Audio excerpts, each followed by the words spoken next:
Oi, gente. Boa tarde.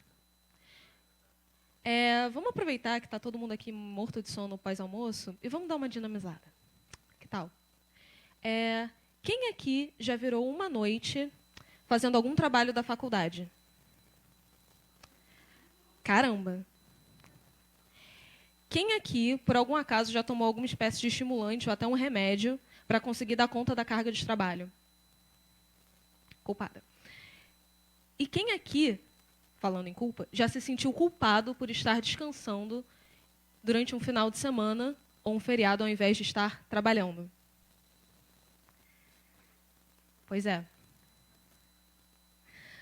Aos meus 22 anos de idade, eu tentei fazer uma coisa que uma pessoa que eu gosto muito chama de tentar abraçar o mundo com uma perna só.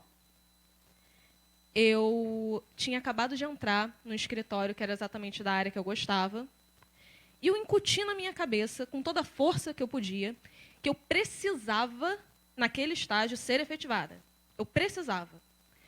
Como eu estava mais para o final da graduação, eu já tinha começado a fazer meu TCC. Só que o que acontece? O meu orientador foi demitido. E por uma série de questões, eu não consegui um outro orientador a tempo e não consegui entregar o primeiro capítulo do meu TCC. Por conta disso, eu vi que eu não ia me formar a tempo. Meu Deus, eu não vou me formar a tempo. Se eu não for me formar a tempo, eu não vou conseguir entrar no escritório que eu quero. Se eu não conseguir entrar no escritório que eu quero, acabou a minha vida. Por conta disso, durante a metade final de 2016, eu desenvolvi síndrome do pânico. No mês de dezembro, eu tinha ataques de pânico diários e eu perdi 10 quilos em um mês. Em janeiro, eu já não tinha mais condições de trabalhar ou de continuar estudando. Então, eu simplesmente tive que sair do escritório. Eu fui um caso isolado? Então, Juliana, você não só não é um caso isolado, como isso é muito mais frequente do que você pode imaginar. No início de 2018... Qual o ponto? Acho que está de cabeça para baixo. Isso aqui é assim. Isso. Assim. No início de 2018, uma pesquisadora americana chamada Teresa Evans fez uma proposta de fazer uma avaliação de sintomas ansiosos e depressivos em pós-graduandos de diversas universidades americanas. Ela conseguiu uma amostra de em torno de 2.300 pacientes. E, olha, o que ela encontrou, eu diria que, no mínimo, é surpreendente. Veja só. Enquanto na população normal a incidência esperada de sintomas de ansiedade e depressão chega em torno de 6%, na amostra de Teresa Evans, se queixaram de depressão 39% dos pós-graduandos. E de ansiedade chegou a 41%. Isso... Estamos considerando, então, pós-graduandos, ou seja, é uma faixa etária em torno de 23 até mais ou menos uns 30 anos. Olha, essas taxas são bem alarmantes. Por que isso? Então, vamos lá. Eu vou mostrar um gráfico aqui. Isso aqui, eu acho que tem muito a ver com a capacidade de adaptação e há uma relação íntima entre fatores causais e uma suscetibilidade da faixa etária, né? Veja aqui, nesse gráfico, é um gráfico da Organização Mundial de Saúde, em que, em 2012, foi avaliado o risco de suicídio com uma relação em relação à faixa etária. Então, veja que a gente tem aqui um risco maior de adoecimento entre os 15 e 30 anos, que corresponde à faixa de pós-graduandos da amostra da Teresa Evans e também adolescentes, não é? Realmente, você chegou a falar de capacidade adaptativa, isso está, de alguma forma, relacionado à faixa etária? Então, vamos lá. Antes, queria perguntar para vocês... Desculpa. Antes, eu queria perguntar para vocês, vocês viram aquela incidência alta de sintomas depressivos e ansiosos, né? Quem é que acha que a culpa disso aí é da universidade? Levanta a mão aí. Quem acha que a culpa é individual, é do aluno de adoecer? Bom, quem acha que não é nenhum dos dois? Não, na verdade está todo mundo certo e todo mundo errado. O que a gente tem aqui é o seguinte, veja só, A capacidade adaptativa do ser humano ela é muito ampla, né? A gente consegue viver no espaço, consegue viver no mar, consegue viver no gelo, no deserto. Isso é uma capacidade inerente nossa como espécie, não é? Entretanto, essa capacidade ela precisa ser desenvolvida durante a vida e durante o amadurecimento humano.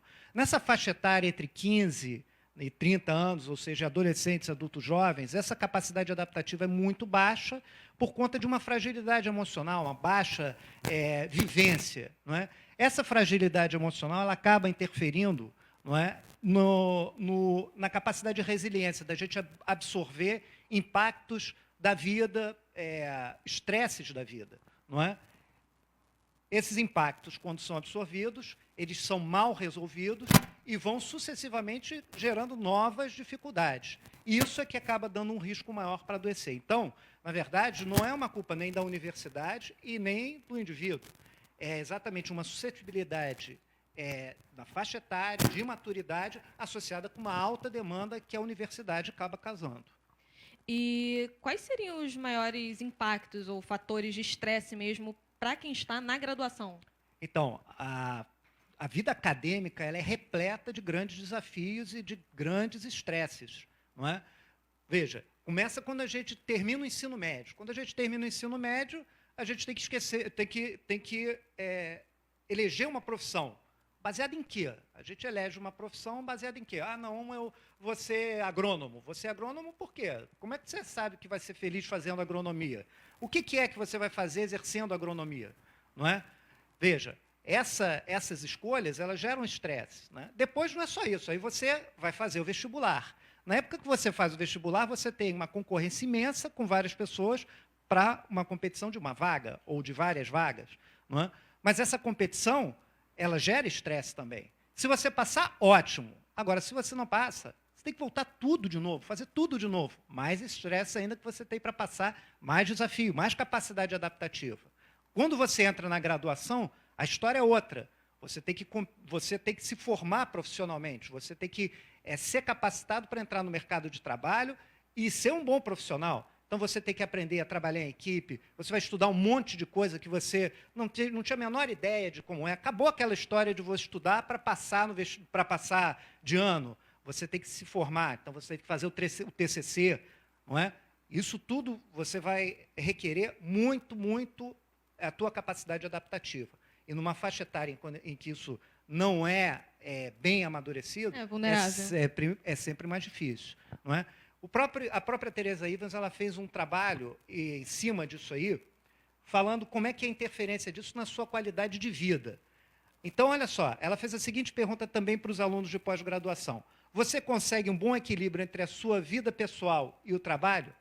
E olha também os resultados surpreendentes. Veja, dos pacientes que se queixaram de depressão, 56% diziam que não conseguiam fazer um bom equilíbrio entre a sua vida pessoal e a sua vida profissional. Enquanto que aqueles que sofriam de ansiedade chegava a 55%. Então, isso mostra que existe uma dificuldade, por conta das sobrecargas, de você equilibrar a sua carga, a sua vida emocional com a sua vida pessoal com a sua vida profissional. Não é? Como é que fica a situação no mercado de trabalho? Aí o mercado de trabalho a gente já tem paradigmas maiores ainda. Né? Bom, o mercado de trabalho, vou mostrar aqui para vocês. Para começar, a cada ano que passa, a gente tem um número maior de graduandos entrando no mercado de trabalho. Não é? Então, veja, nesse período entre 2006 até 2016, foram 40% a mais de alunos formados entrando no mercado de trabalho. Então, você saiu de 763 mil para 1 milhão e quase 200 mil alunos ingressando no mercado de trabalho. Não é? Isso também pode ter se dado pelo aumento populacional e pela facilidade de acesso que surgiu nos últimos anos de curso de graduação, não é? Não há dúvida disso. Né? Não há dúvida. O problema é o seguinte, como é que essas pessoas vão ser absorvidas no mercado de trabalho? Aí, veja aqui. Bem, todo mundo sabe que, para você ter emprego, você tem que ter uma economia ativa, né? Então, aqui a gente vê isso nesse gráfico, né? Veja, quando a gente tem uma economia aquecida, a gente tem bastante nível de emprego. Agora, numa época recessiva, não. Você perde empregos. E aí, pegando exatamente aquela época de 2016. Veja aqui. Em 2016, tivemos uma época de recessão, não é? Em que se perdeu 1.300.000 vagas. E aí, olha o que acontece. Como é que a gente vai absorver esses 1.200.000 alunos que ingressam no mercado de trabalho? Essa conta não fecha. Não fecha. Ok. Tendo em vista esse cenário, por acaso a gente tem centros de apoio de saúde mental universitária? Então, falar de saúde no Brasil já é extremamente complicado, né? Já é difícil. Vamos falar de prevenção e saúde. Já é difícil. Prevenção e saúde mental é mais difícil ainda. Agora, imagina prevenção em saúde mental na universidade. Se existe alguma coisa hoje, são centros muito raros, não é? E, se existem, são informais. Bom. Tá. Realmente. O cenário não parece muito promissor, nem promissor imediatamente. O prospecto imediato disso não é de melhora. Entretanto, o nosso intuito aqui não é fazer todo mundo sair desesperançoso e, né, pensando, meu Deus do céu, não tem solução a esse problema. Então, existem muitas coisas que podem sim ser feitas para que a gente possa melhorar na nossa capacidade adaptativa e funcionar bem na sociedade. Primeira coisa, organizar seu tempo e equilibrar sua vida pessoal. Gente, vocês não precisam se sentir culpados por estarem descansando no final de semana no feriado, tá? Deixa eu contar um negócio que talvez ninguém saiba, inclusive eu também não sabia. Eles foram feitos para isso, para descansar, percebe? Carregar as baterias também, né? Carregar as baterias. É preciso a gente recarregar nossas baterias. Segunda coisa, reconhecer seus problemas e evitar se isolar. Gente, reconhecer seus problemas tem uma face dual. Você pode reconhecer seus problemas e reconhecer que você talvez não esteja conseguindo lidar com eles. E não tem problema nenhum nisso. Evite se isolar. Peça ajuda. Não se culpe por um problema que você possa estar passando. Terceira coisa, fale sobre o assunto. Reclame, reivindique. A gente precisa fomentar um debate sobre saúde mental. Porque se esse debate não for fomentado, se ninguém estiver falando sobre isso, é como se o problema não existisse. E como vocês podem ver, no dia a dia, esse problema existe, ele está presente, ele tem se alastrado cada vez mais. Bem, e para buscar informação, veja, é imprescindível. Hoje o acesso à informação está muito disponível na internet. Se você for procurar alguma coisa, procure sempre ter uma confiabilidade naquilo que você está procurando. Então, procure em sites técnicos, em sites acadêmicos, universitários. Lá você vai ter uma informação mais fidedigna a respeito de qualquer problema mental que você esteja eventualmente passando. Bom, nunca, jamais em tempo algum, se medique por conta própria. As medicações ansiolíticas, antidepressivas, estimulantes, elas têm efeitos colaterais e, inclusive, podem até piorar o seu quadro clínico.